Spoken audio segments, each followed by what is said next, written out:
Janey and the new boy are off to visit a Phantom Parrot and pick up some drive-away dolls. But I'm Van Connor. And I'm Adam Ball, and this is Off Screen, your 7-day guide to everything movies. Boom. Groovy. Hello and welcome back to Off Screen. We are back for some more new movies to talk about with Van. But first, we've got to address one thing, Van. It was the Oscars this week. It really was. It was the Oscars. And do you know the weirdest part? I'm not used to this. It just feels like something from another timeline. The Oscar ceremony was actually pretty entertaining. It was actually pretty fun to watch. I sat and I watched it, and I actually had something of a good time. It's been a while without, someone having to slap somebody since I had a good time at the Oscars. It was fun. Jimmy Kimmel was a decent host. There was a great sequence in which John Cena appeared naked to give the award for Best Costume Design, which I thought was a really nice touch. Like, fair play to John Cena. That man is just fearless, and he's a great comic. He's just a great comic performer. A lot of love for him. But, of course, it was all about Oppenheimer. You must have heard this. You hear about all the Oppenheimer love? I know that Oppenheimer got a lot. Was it 6? It got 7. I think it got 7 out of like 13. Was it 7 out of 13, I think it got? And Poor Things got like 3. And yeah, American Fiction took home adapted screenplay. There was some great ones. It all was all pretty predictable. Like, it all went kind of how we thought, but it was very fun nights. And I believe we have a mutual friend in Daryl Morris who's over at Times Radio now. Who's working with him on the night. That was quite fun. And Paul Ross, and I had a great fun Oscar night. So you can find a billion clips of me out there doing the punditry thing with cocktail in hand. It was a long evening. Of course, you had cocktail in hand. Of course, it will finish at like 3 a.m, man. Everyone's getting swizzled up. Why not? Were there any surprises, though, for you at the Oscars, or anything that you were a bit gutted about? No, not at all, to be honest. Literally every part of the Oscars went the way I thought it would. Honestly, do you know the worst part? This is like the second year in a row I forgot to put my bets down. And I really need to get back on it, because the odds are usually quite locked in by the time I get round to putting my bets. And you never win that much. I'm not a huge gambler, but usually I've got enough, like in profits, just like sat. When it's like just below the withdrawal limit. Sat in my William Hill account that must have toted up over the years enough by now that I don't actually need to pay any money to bet on the Oscars, I'm sure. But I'll have to check next year. Remind me, please. Well, you get asked to do all these commentaries for things like the Oscars because you know who is going to win, or you're pretty certain about it. So actually, I think next year you most definitely should be having a cheeky bet and share some of the tips with me beforehand. Thank you. I absolutely should, shouldn't I? That's absolutely what I should do. Okay, well, this is Off Screen, and of course we're here to talk about new movies. So we've got The New Boy coming up, Drive Away Dolls as well. But let's start with something I know nothing about. Now, the reason I know nothing about this is because I checked out the IMDb page for Janey, and there's nothing on it. Yeah, I know, right? I know. What do you have social media interns for in your production company if they're not filling out your IMDb page? It seems like a day one kind of thing, doesn't it? But no. So this is a documentary about Scottish comedian Janey Godley. Now, are you familiar with Janey Godley's work offhand? Before I get into this? No idea. Never even heard of them. She actually is quite a long time established, British comedic talent. She's quite renowned.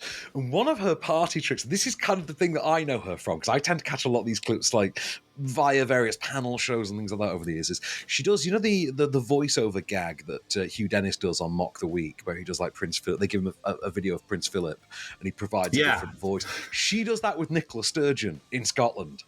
And this is just built into a whole thing over the years where the two's relationships have kind of been professionally intertwined.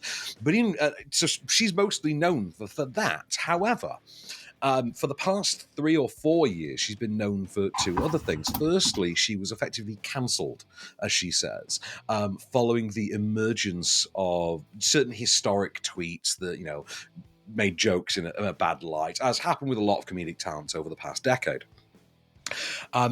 After she was cancelled, she was then a short time later, diagnosed with cancer and has been undergoing treatment with very low odds for a number of years since, but was determined that even if she was facing her death, she did not want to give up the world of comedy. So you get this documentary on the one hand that's, about this woman's life, but at the same time, you get a comedic retrospective where other comedians come on and talk about her or sit and meet and talk to her, as well as about a third of a film that's a stand-up set. And it's a really interesting mix. Have a listen to this clip. Life had been going so well, but in an instant, it all come crashing down. A Scottish Government COVID awareness campaign fronted by Janey Godley has been scrapped. I have used phrases, comments with horrifically despicable undertones. First I get cancelled, and then I get cancer. You alright? They're getting... If she dies, this is going to be so awkward.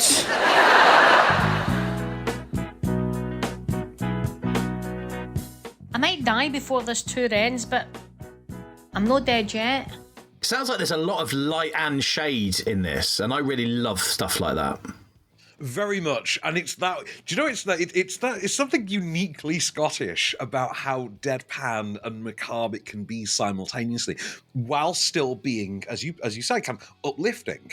It's got that going for it, and Janey Godley herself, is a charismatic performer. She's a stand-up comic. Of course, she's a charismatic performer.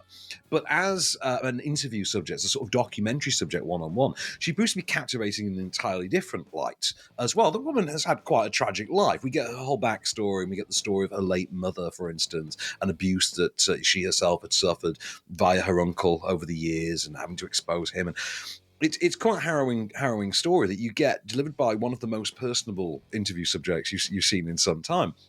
You also get appearances from certain other comics as well. A noticeably gaunt Jimmy Carr appears at one point to just chat with her, and he gives his take on, for instance, cancel culture, which, to be fair, I agree with him on. Like, I can't really fault Jimmy Carr's argument that he makes in this. There's also an extended sort of appearance for Godley's own daughter, Ashley Story, I think her name is, which is Godley's original surname. And because she didn't want to admonish her in-laws, as she put it. What have they ever done for me? Is what she said. I want to get famous with their name. What have they ever done for me? And what have my family ever done for me? So I'm not using their name. I'll tell you what, I've got this middle name, I'll use that. And I think that's where it comes from, effectively. There's an interesting name change in another documentary we'll talk about shortly. But this just entertained, captivated, gripped, and moved me all at the same time. It's quite a well-balanced documentary. Like I say, you've got those cuts back to the stand-up set, which deliver all those jokes. But as you heard in the clip, there is a sequence in which she has an episode on stage where she's simply struggling to clear her lungs on stage. We actually get that played out in full, to which she then says that's genuinely one of the worst things I've ever experienced in my life, and it had to be on stage in front of people. And it's that kind of a documentary, especially if you've ever known anyone undergoing chemotherapy and treatment, if you who've kind of just tried to get on with their lives. You see a lot of that. There's a lot of sort of revisiting in there. But I say, moving, hilarious, captivating, charming, upsetting, all the above. Really good. It's called Janey, and it's in cinemas, as I say, from today. Sounds great. And if you can get a full mix of emotions in one documentary, then you're onto a winner. And I think I would really like to see that. So yeah, Janey in cinemas from today. Right, moving on. We've got the new boy coming up, Phantom Parrot. But next, we're going to see what Van thought of Drive Away Dolls. We'll see you in a bit.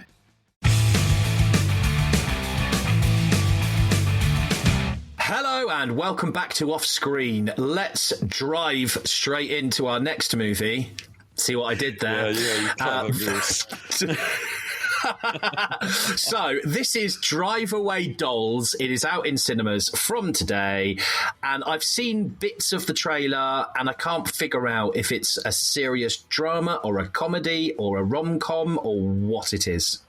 Rom-dram-com, I think, if we're going to classify this. So it's a solo effort from one of the Coen brothers. So you've got Joel and Ethan Coen. So Joel Coen went solo and did The Tragedy of Macbeth with Denzel a couple of years ago. Got some Oscar noms for that. Well, Ethan has put this together as his solo effort. So Drive Away Dolls, which he has directed and has co-written the screenplay for with his partner Trisha Cook. Now, it's an LGBT road trip story that stars, I'm going to try and get this in one go, Geraldine Viswanathan from Blockers. She's just been signed up for Captain America, Thunderbolts, I think, as well, alongside Margaret Qualley and Beanie Feldstein. And it is about two young gay women who are platonic best friends. One is a lot more outrageous and a lot more extroverted, and the other one, Viswanathan's character, is a lot more bookish and a lot more introverted. For reasons that we don't really get into. I think they're just childhood friends kind of thing. They are just best friends. They go on a road trip together when Margaret Qualley's wild child character one gets thrown out by her girlfriend. And Viswanathan's character just wants to go on a road trip to visit her aunt. Now, to do this, they take on a job where, I don't know if you know about this, a drive-away job. Do you know what a drive-away job is? This seems to be a uniquely American thing. Do you know about this? A drive-away job? What's that, like delivering pizza? It's effectively a courier job where they will, a courier company will like pay your petrol, pay your gas to deliver a package to a set. It's kind of an old-fashioned American idea. But like, according to things like The Simpsons and popular culture, we're led to believe that teenagers did this as a cheap way to get a road trip. So if you wanted to drive from one coast, like San Francisco, you want to drive across the country to San Francisco, you take a job for a courier company that just needed a package sending to San Francisco anyway, and you would physically drive it there and they would cover the petrol cost. That's how it goes.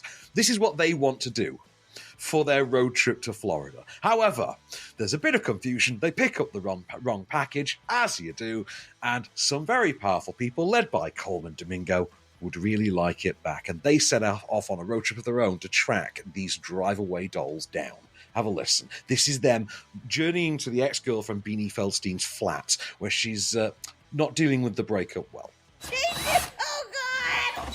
Don't. What are you doing? I don't want it anymore. You said she wouldn't be here. Suki, I'm just taking my own stuff. That was a gift. I wanted you to have it. I don't want it, and we're not going to both use it. Suki, it's your No, don't. Take Alice, too. I never liked her. And she won't stop barking. How can I take the dog, Suki? I don't have a home, remember? You kicked me out. Take Alice, take the... It's your Suzanne. From watching the trailer, it's on silent, on repeat in the background while we're chatting now. I can kind of gather that the criminals in this are very similar to, let's say, like the Home Alone criminals, where they seem to get a lot wrong. A bit more Dumb and Dumber, actually. A bit more like, you know the assassin guy that goes after them in Dumb and Dumber? Like, yeah. Because the assassin who they accidentally poison with the peppers, played brilliantly by, is it Mike Starr? I think Mike Starr? It's Mike Starr. Played that character. But it's a bit more like that. You've got the sort of hapless henchman along the way. I know one of them is played by Joey Slotnick, who I remember from being in Nip Tuck and Alias and things like that a long time ago, who's always a great that guy to see in things. The central performances are what this film hinge on, though, as well as the sort of Coen-esque madcap road trip, almost Dumb and Dumber type thing. Now, on the madcap Coen Brothers Dumb and Dumber thing, I don't think the material is there, and I think this goes too heavily into the character side rather than the manic adventure. It feels like you're left adrift with these character beats that aren't quite as interesting as they should be, but are being carried through largely because you do have to sit there, watch it, and agree, yeah, there's not really much representation like this, and it's nice to see, someone with the surname Cohen, for instance, handling this, handling an actual LGBT movie for a change. Now, the big problem there is Margaret Qualley might be one of the most annoying human beings I've seen depicted on screen in some time. And as the sort of agent of chaos character, she's quite simply antagonizing. And it gets in, she's kind of too good. I mean, I know the character is meant to be antagonizing, but she's kind of too good at it. And as a result, you don't get to enjoy the ultimate payoff of all the character beats of it, the character movements of it, because frankly, you don't care for her enough. She's too annoying a performer. Geraldine Viswanathan's character, and the performance that goes with it, way more engaging, way more interesting, and does get sidelined by what you have to believe they assumed was going to be scene-stealing antics. It's like they've clearly written this with "that's our Stifler." They've clearly written this with "that's our Captain Jack," despite the fact that those are accidents that happened by chance with casting. They weren't planned for. And this seems to be, okay, we're going into this, it's on the page, it's there. And it really undermines what had a lot of potential in my books. I mean, it's a Coen brother. You've seen what one can do with tragedy, and you think, okay, I want to know where the madcap humour comes from now. And it's very obvious that is a partnership that works best as a partnership. They don't work as well. Well, I mean, Joel might work well enough separately. I don't think Ethan does. Bit of an Oasis example there, then, with Noel Gallagher and Liam Gallagher. Where do you sit on that at the minute? Where are you sitting on the Noel v. Liam fence at the moment, by the way? Liam Gallagher is nailing it because he's got some amazing songwriters behind him and he's got a voice to die for. Noel Gallagher has lost the whole thing of how to write a decent song. Well, I think you'll find that going back to the heyday of Oasis, it was always the case that Liam needed a good songwriter, and he had one. He just didn't get along very well with him. But anyway, that's not here nor there. We're saving our conspiracy theories for the inevitable Oasis biopic, some might say, which I'm sure will come out 5 to 10 years from now. Absolutely. Well, the thing I find interesting about this is Matt Damon is in this, but he is nowhere in the list of main actors, so he's obviously only in it very briefly. It's very much an extended cameo. Well, not even an extended cameo. It is a cameo. Pedro Pascal has one very early on as well. The difference between his and Matt Damon's cameo, Pedro Pascal's in literally the opening reel and nothing else, whereas through the rest of the film, they keep dropping you hints of an eventual Matt Damon cameo, because there's a poster of him here and there. And then, of course, you're like, oh, okay, they actually are doing the Matt Damon cameo. Because, of course, they've got the pull to get Matt Damon in, because it's Ethan Coen. So that makes all the sense. Just call his mate Matt. I'll make all the sense in the universe. I struggled with it. I really wanted to like it, just based on concepts alone. But to be honest, the film was too uninvolving, and it lost you. It lost you on the emotional beats that it was quite clearly putting too much stock in. Which, I'm sorry, that's a disappointment for me. This is a miss in my book. Well, if you want to go and drive away to see it yourself, it's in cinemas from today, and it's called Drive Away Dolls. Right, we've got Phantom Parrot to review in just a bit, but next we'll see what Van thought to The New Boy, which does look quite interesting, quite a serious Australian movie, I believe, and we'll see what Van thought next. Now it's time for a segment we like to call Off-Screen Pays the Bills. Hey, Adam. Hey, Van. So, what's going on? Ain't nothing going on but the rent. You know how it is. And so it's a big thanks to our sponsors this week at the Art of Manliness podcast. The podcast series hosted by Brett McKay and enjoyed by 2.5 million listeners every month, bringing you the very best insights from experts all around the world on self-improvement, philosophy, practical skills, history, and more. It's an incredibly diverse show. There are episodes about health and fitness, sibling dynamics, family life, mental health. It's got all sorts, all in under an hour, and all killer, no filler. You'll come away from every episode of the Art of Manliness podcast with a laundry list of ideas and ways to improve your life. That's why it ranks in the top 1% of shows on Spotify, where you can listen now, along with Apple Podcasts and all good podcast players. So check out Brett and the Art of Manliness podcast. I myself am enjoying an episode about the rise of the American Mafia at the moment, and a big thanks to our sponsors this week at the Art of Manliness podcast. Hello and welcome back to Off Screen then. Let's move swiftly on to our next movie that Van has already got to see, The New Boy. Now, all I can make out from this is it is something to do with a 9-year-old Aboriginal Australian orphan boy.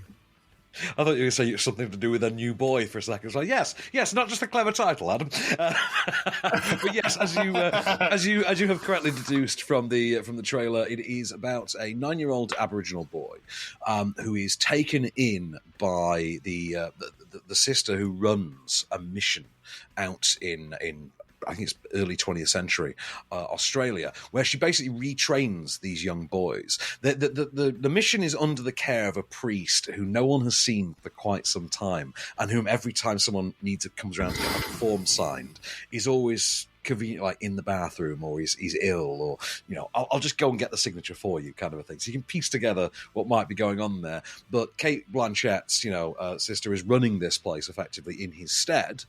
Is teaching these young boys to read and write. And it's the arrival of one such young boy, the new boy of the title, that causes her to basically either witness a miracle, but also feel her own faith shaken at the same time, as he starts to interact with spiritual forces and display unique abilities of his own. I'm making this sound so much more sensationalist than it actually is. This is really very much like a stalwart drama, but have a listen. To the Aboriginal Protector, Mr. Crank. I am writing regarding the progress of the new boy you sent us.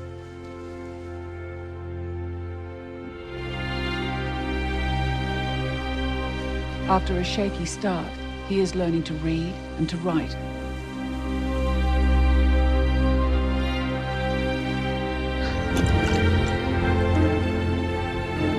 He has a passion for Christ, and I feel that he may even follow in my footsteps. Wow, I feel like this is the movie that I'm going to watch, and by the end of it, I'm going to be bawling my eyes out. It's not quite there on that kind of emotional spectrum, but it is quite an engrossing religious, well, not even religious, spiritually charged drama. It is, I think, a lot about the relationship and the growth of the relationship between, the sort of renegade nun played by Kate Blanchett, who, he gets to use her Australian accent for a change. It's always fun when she does that. Good times are afoot. As well as Aswan Reed, who's the relative newcomer who's playing the young boy. Now, Aswan Reed's performance is wow. I loved it. What a performance! What a turn from this kid. Like, he honestly captivates, just captures the screen, just takes your gaze the minute he appears, and with like no dialogue, with next to no dialogue here. And he's just this really engrossing performer. Really takes you along for a ride. Now, it is written and directed by Warwick Thornton, who has directed things before, but obviously he's not really directed big international things. There's been a cinematographer on. I think we did a Pierce Brosnan movie recently called Fast Charlie, which I hadn't seen. But this marks something of a departure there in terms of this is something with a bit more international clout. I think using the name of Kate Blanchett, try and push it a bit further. And you can see why she would be intrigued by that, because from her perspective, this is a homegrown talent. So this is that sort of, that homegrown duty that a lot of actors have to their, we get it a lot with, our actors who go to Hollywood, who come back and prop up, an up-and-coming British filmmaker. Otherwise, you wouldn't get your Guy Ritchies and your Danny Boyles, things like that. And I feel like that's what's happening here. This is sort of an anointing of Warwick Thornton, in much the same way that we saw, for instance, with Taika Waititi a few years ago. So keep an eye on Warwick Thornton. His work here is really something. It's a gorgeous looking film. I know, say, a cinematographer himself, you can sort of tell, because it's a movie that invites you to drink in the sort of rapturous kind of atmosphere that's going on around these quite disparate but also quite played low key events. I really loved it. I really got took in by it. Didn't expect to. And me and faith-based movies. I'm the first guy that wants to sling mud at a faith-based movie. Yeah. I mean, if you could, is there one thing you would change about it? I don't think there is, to be honest. I think it's a film that works very perfectly as it is for what it wants to be. It doesn't want to be any. You can say it's not. You can say it's not going to be like a Saturday night crowd pleaser. Believe me, it doesn't want to be. This is a film that you watch, mid-afternoon, with a nice cup of tea, and just drink it. Like, I thought this was a really, really immersive, really engaging drama, and I went along for the ride with it. There's a special effect in that. I could sort of predict where they were going to go with it. The sort of spiritual side, even though I thought this is actually just so. This has honestly just taken me along so well that I can't really complain. Also, it's mercifully short as well. Like, this is only about, it's 86. It's 86 minutes. Wow. Sorry, 96 minutes. This is 96 minutes. I think I checked when the credits came up and it clocked in at like bang on 90. I was like, wow, they got through a lot there. Because you do feel like if you bloated this out, you see this kind of thing bloated out as a would-be Oscar contender most years. But this is not. It's quite streamlined. It knows what it wants to be. It knows how much time it takes to get there. It knows its pacing. And it knows how to basically cater to what's inevitably going to be the best audience for this, which I think is going to be your slightly larger scale multiplex crowd who will go and see more independent films or international films during the day, or again your art house crowd, your Curzons, your showrooms, things like that. I do agree with what you said about the cinematography, though. Watching the trailer, I mean, the cinematography does look quite spectacular in this. Gorgeous, from what I've seen. Oh. Yeah, it really, really is. It's worth seeing just for that, I would say. It looks beautiful. But you can make your own mind up because The New Boy is on Prime Video. Sorry, no, is it on Prime Video? That's me not fixing the script again. Sorry, that should be Ricky Stanicki from last week. It's in cinemas. I promise. It's in cinemas. Don't worry. I was going to say, you just said cinemas, but it says in front of me on Prime Video. But you're right. This is wrong. So yeah, it's in cinemas from today if you want to go and check it out. Right, one last ride to come then. We're going to look at Phantom Parrot in just a few moments. It's a documentary and we'll find out what it's all about next. Stay there.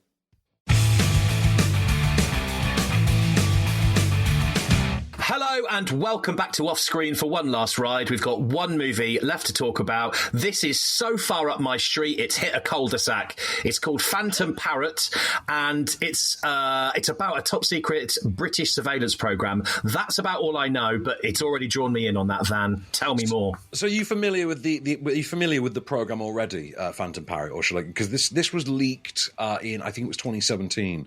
This was unveiled because of one of the Edward Snowden leaks. There was a GCHQ document that was leaked that eventually revealed the existence of Phantom Parrot. Not to be confused with the band Phantom Planet, whose discography I have pulled up on Google accidentally 16 odd times today.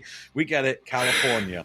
But so this is a documentary about the Phantom Parrot program, which is a surveillance system that exists of backups of phones taken in airports. So it transpires the British government has a clause called Section 7 of the 2000 Anti-Terror Act. And what this allows them to do is to detain people without real cause at borders, and particularly airports, and require them to, as part of their basically being detained, as part of their detainment, requires them to hand over all of the passwords to all of their electronic devices. And failure to do so will see you imprisoned for a total of 3 months. And this actually happened to a man who would go on to become a future advocate for a group known as Cage, who fight anti-Muslim persecution in the West. Now, as part of this as well, we also get insights into a security company solely tasked with accessing these devices, backing them up, and how the information is then used. So have a listen to this absolutely terrifying surveillance state documentary. If you're asked for your password and you're also threatened that if you do not hand over your password, you could end up in prison for 3 months, would you give your passwords?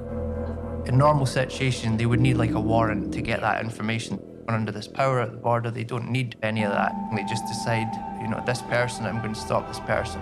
Now, these are powers that are capable of being misused, and most powers that are capable of being misused will be misused.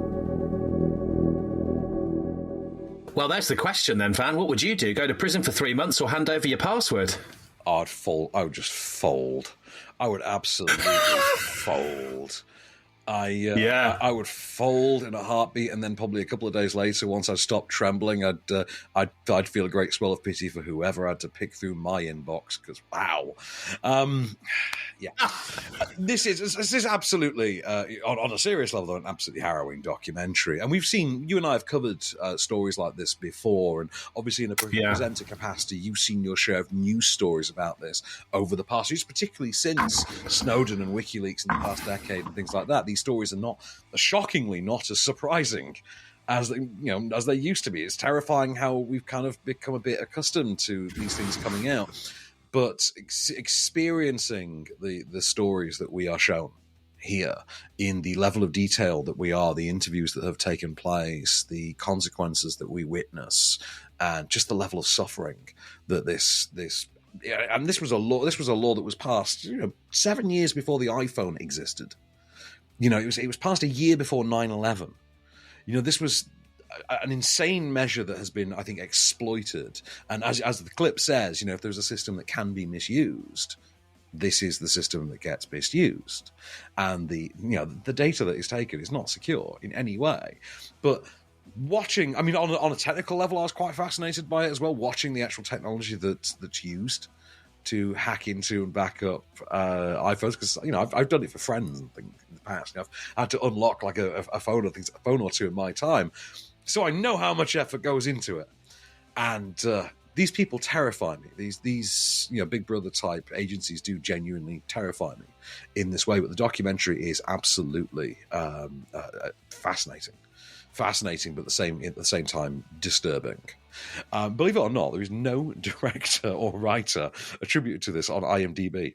But as a sort of structured, very analytical documentary about this, I would argue that it succeeds in getting the emotional weight of its topic across as well. I don't think you're under any illusions about where your sympathies fall at the end of this and exactly where you side on the debate of surveillance versus privacy. But this is kind of a sensitive one in that regard, but I think you'd be engrossed by it. Yeah, do you get to see like any inside footage, or is it very much talking to the camera kind of stuff? No, I'd say there is footage of, for instance, the surveillance company doing a training program, training new employees where they teach, new incoming staff about like, here's why we have to take this. Here's how you do it. And if any excuse, any possible loophole you can get to get access to it with permission, do it. If you have to lie to them, we'll make it all work later, because, just get it while you can, and we'll worry about if it doesn't add up to anything later, it doesn't matter. Your priority is getting access to the phone. And you're like, wow, okay, this is horrifying. Like, even if there's no grounds or cause or anything like that, their priority is they want access to your data, even if it pans out to go nowhere and they have no guarantee that that's not going to be the outcome. But it's like just chilling stuff. As I say, it's called the Phantom Parrot, not Phantom Planet. Phantom Parrot. It's not about ghost birds. Phantom Parrot, and it's in cinemas from today. Okay, well, let's just have a brief look at what's coming up next week. Now, Baltimore. The last time I heard Baltimore was in Hairspray, when I saw it in New York City on Broadway. You saw a Hairspray in New York City, really? Okay. I did. To be fair, I went all the way to New York and still went and saw Daniel Sloss perform, a comedian I could have just seen in Soho. But I'm weird like that. So yeah, next week we've got the thriller Baltimore. We've got one that I'm really looking forward to, which is Late Night with the Devil. A new horror movie set in the 70s and starring David Dastmalchian, who I'm a big fan of anyway, and that guy loves his horror stuff. So I'm looking forward to seeing what he gets in this. The animated movie Robot Dreams is out next week as well. There is the one that I'm looking forward to, believe me, because it's taking effort to get in to see this schedule-wise. The Sydney Sweeney sexy nun horror movie Immaculate is next. Of course, it's top of my priority list for next week. Sydney Sweeney, sexy nuns. Ooh. With my reputation, yes, sir. I'm going 13th Duke of Winburn on this. But playing to the other team as well, next week is also the release of Roadhouse, the Doug Liman directed remake of Roadhouse, which stars Jake Gyllenhaal and Conor McGregor. That is out next. A Patrick Swayze remake. Don't we all remember how brilliant the Red Dawn one was? This is going to be awesome. Do Dirty Dancing next. And of course, last but certainly by no means least, next week sees the release of, I think, canonically the third, but actually the fifth Ghostbusters movie, Ghostbusters Frozen Empire, is out next week. I haven't seen any of the new Ghostbusters movies because I just don't think they're going to do anything at all like the 80s ones did. Well, in which case, if that's your criticism, can I just suggest then that you hop on Netflix right now and watch Ghostbusters Afterlife, which is absolutely designed to please people, solely designed to please people with that exact criticism. Because it's a legacy sequel. It doesn't even acknowledge Ghostbusters 2. It's a sequel only to the first one, and all of the original guys do come back.